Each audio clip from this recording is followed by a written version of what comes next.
Neon Mixtape Tour, one of 2 worlds to have 3 words in its name and one of 2 to take place at night time. It's also the only past far future world to have more than 5 unlockable plants, as it has 6. Yay! A longer video!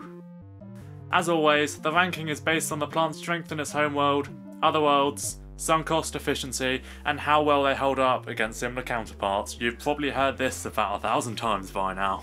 Also, Cactus and Electric Blueberry are not on this list, as they are premium plants. I'm Asa from Golden Ninja Vlogspot, and starting from the bottom.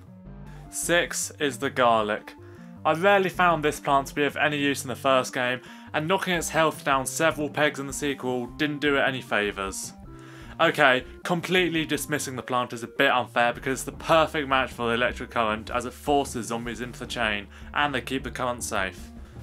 However, it has barely any use in Neon Mixtape Tour. While it is given as an aid to the fat beat, it's rarely useful due to the amounts of zombies in the world capable of instantly killing plants. Also, it's pretty much outdone by the sweet potato in all aspects. The garlic is cheaper, I will give it that, but the potato's cost was eventually halved, so that makes that plant much more accessible. The potato is also a lot tougher and can attract more zombies, while the garlic require the zombies to bite it, so there's a whole bunch of zombies where the garlic is completely useless. One world it is good in, however, is Jurassic Marsh, as it can keep zombies out of lane with dinosaurs, and with the exception of Gargantuas, all of the zombies in the standard world of Jurassic Marsh eat plants the normal way. Regardless, it's a very throwaway plant that should have not been brought back. Hey Popcap, I'm still waiting on the Doom Shroom to come back. In 5th place is the Fat Beet. While this is pretty much the quintessential Neon Mixtape Tour plant, it's quite weak in my opinion. It can barely kill a regular zombie on its own unless you get lucky with critical hits, and it's generally inferior to the Snapdragon. The plant also has a pretty weak plant food. While they can get good when used one in every lane rather than the 2-4 formation, this can be hard to set up in later worlds, including its own, unless you get sung quick enough. However, it does have its uses, clearing out graves in ancient Egypt and Dark Ages, knocking down chickens and weasels, and despite being weak in its home world, it has the benefit of being invincible to the boombox zombies' effects. All in all, it's not terrible, but you know the bok choy exists, right? 4th is the Thiem Warp. That's a bit of a tongue twister. The world's exclusive plant lands in the middle of the list, well, one of 2 middle spots, and to be honest, I rarely use it. Sure, it can be a lifesaver at times and groups plants together so you can use instant kills and defeat more zombies at once. However, the fact that it heals zombies drastically hinders its use, although it's not so bad for bucket heads and similar counterparts as it doesn't give them the bucket back if it's been knocked off. It also has one of the slowest recharges in the game, so if you don't use it at a good time, it's a total waste. It's a plant that takes a long time to get used to, but when used well, it's a good assist in the Neon Mixtape Tour. Otherwise, it's a waste of a seed slot. A big waste. Oh god, can we just get to the good plants please? 3 is the Celery Stalker.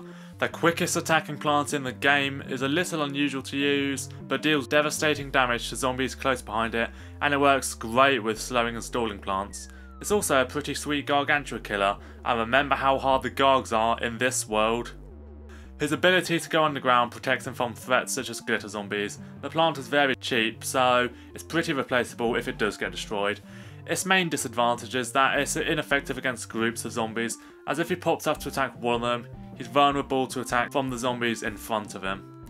Another good thing about the Stalker is that it can be a good counter to Prospectors if you don't want to use Split P, or, in the case of Big Bad Butt, if you don't have the Split P but happen to have the Stalker. Overall, a pretty underrated plant in my opinion. The runner-up position goes to the Spore Shroom. I have no idea why Popcap decided to bring in a mushroom plant randomly a long time after Dark Ages had come and passed, but trust me, I'm not complaining, as this plant is a great one. Spawning another Spore Shroom every time you defeat a zombie is a huge benefit for many reasons, but it solidifies its place as a preferable primary offensive plant, so you have more chance of scoring the kill with this plant in order to spawn another one. Being a lob shot plant also gives it advantages against arcade zombies in its home world, as well as troglodytes, barrel rollers and excavators in other worlds. The main downer to this plant is that it's not a good idea for certain objectives, especially don't lose more than X plants and never have more than X plants levels, but it's very versatile overall and a good plant to have in virtually any situation. And topping the Neon Mixtape tour list is the Intensive Carrot. One of the most unique abilities in the game, it revives any destroyed plant. However, it comes with a price. It heals plants to just half their health. This isn't a problem if using it on a non-defensive plant. In fact, it's actually beneficial when using it on one that attacks when eaten, like the Exploder Nut. But to use the carrot to its full potential, revive a plant that is hard to replace due to either having a high sunk cost or slow recharge. In other words, are you sick of zombies destroying the wintermelon you took a while to plant with your hard-earned sun? Well, the Intensive Carrot will take care of all your problems. And in that example, it saves you 400 sun. There are some plants you should not use it on, namely those that have multiple different stages, such as the Sun Shroom and Pea Pod, as it will always bring them back to their first and weakest state.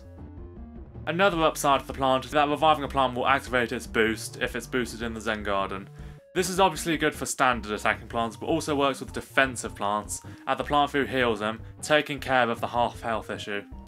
Furthermore, it brings back some plants such as Sunshroom and Strawburst back to their fully grown form instantly, combating the other big issue with the plant. Thus, it's the best Neon Mixtape tour plant. But it's not as good as the Doom Shroom, is it? That's my list. What about yours?